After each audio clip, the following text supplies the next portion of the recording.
We provide you the platform to turn your dreams into reality. Give wings to your aspirations with KR Mangalam University.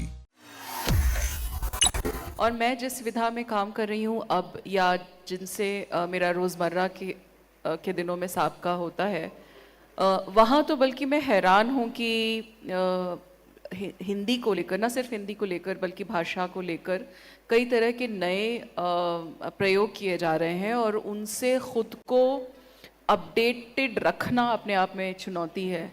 सो वो नए माध्यमों के ज़रिए, जैसे कल हम रील्स की बात कर रहे थे, तो मैं तो बिल्कुल मुझे लगता है कि रील्स बनाना भी अपने आप में एक क्रिएटिव काम है और उसको क्यों डिसमिस किया जाए।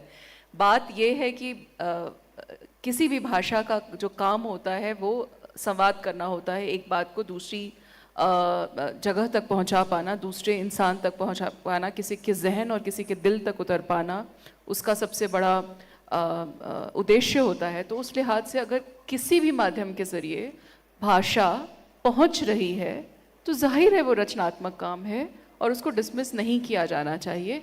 साहित्यिक काम है या नहीं, उस पर हम ज़रूर अलग से लंबी चर्चा कर सकते हैं। मैं उस पर भी आपका विचार जानना चाहूँगा, लेकिन साथ ही एक सवाल और जोड़ देता हूँ। जो आपने कहा, जैसे हम रील्स की बात कर ही रहे थे, ये जो साहित्य में अगर हम बात करें तो क्या ये प्लेटफॉर्म का संकट हो रहा है या बाजार का या पाठकों का की वजह से? ये सिर्फ इनमें से किसी एक को कैटेगराइज करके करना बहुत मुश्किल है। ये पूरी हम जिस समय में रह रहे हैं उसका संकट है। कहीं भी किसी भी तरीके से हम उस दौर में रह रहे हैं जहाँ कहा जाता था कि हॉलीवुड की फिल्में बन रही हैं, मैं फिल्मकार के तौर पर अब बात कर रही हूँ, फिल्में बन रही हैं तो जो बिजनेस करती हैं वो ग्लोबली करती हैं। सब जगह थिएटर्स खाली हैं, दुनिया के सारे बड़े थिएटर्स खाली हैं, लोग फिल्में देखने नहीं जा रहे।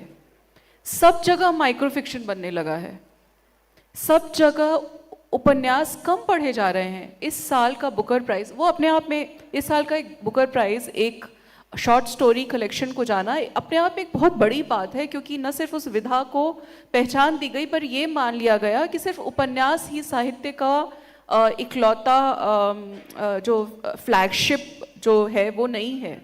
तो कहने का मतलब ये है कि तरीके बदले हैं, क्योंकि समय बदला है, पाठक बदले हैं, देशकाल बदला है। हम जिस तरह से, जिस इतनी तेज़ी से विज्ञान बदल रहा है, तकनीक बदल रही है और हमारी ज़िंदगी जिस तरह से आर्टिफिशियल इंटेलिजेंस से प्रभावित हो रही है, उसका जाहिर है असर पड़ेगा। और इसलिए ये सिर्फ किसी एक का संकट नहीं, ये साझा संकट है जो पूरी दुनिया में व्याप्त है।